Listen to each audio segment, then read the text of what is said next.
Ladies and gentlemen, my name is Joaquín Rodrigo. Although many know me for the Concierto de Aranjuez, I came into the world in Valencia in 1901, and my path to music was shaped by an early tragedy. At the age of 3, an illness left me almost completely blind.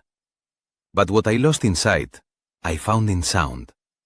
Music became my way of perceiving the world, its colors, its textures, its emotions.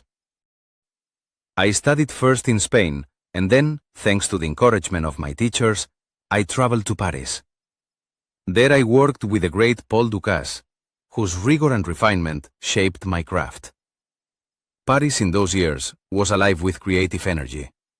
I met composers such as Ravel and Milhaud, and the atmosphere of the city, its elegance, its curiosity, left a lasting imprint on my writing.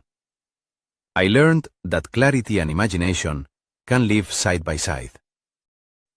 Yet Spain remained at the center of my spirit. Its landscapes, its folk melodies, its guitars and plazas, these were the images that lived within me.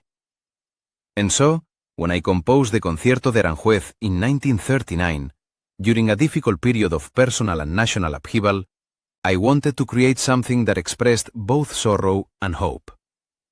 The slow movement, with its plaintive cor anglais melody, is often said to echo the suffering of my wife, Victoria, after a tragic loss in our family. Whether that is true or not, it is certain that deep emotion guided my hand. I wrote many other works as well: the Concierto de Madrid, the Concierto Andaluz, the Concierto de Estío. Each tried to draw from Spain's many regions and traditions, the rhythms of flamenco, the serenity of all cathedrals, the sunlight on gardens and courtyards. I wanted the orchestra to speak the language of the guitar, that instrument so central to our musical identity. I also spent much of my life teaching, writing, and advocating for Spanish music, especially the heritage of earlier composers such as Albéniz, Granados, and Falla. Their voices helped shape the musical soul of Spain, and I wish to honor them by carrying their spirit forward in my own way.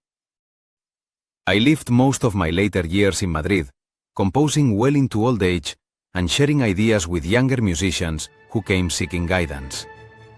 When I died there in 1999, I was grateful for the long life I had been given, a life in which music served as my eyes, my memory, and my bridge to others. Thank you for listening.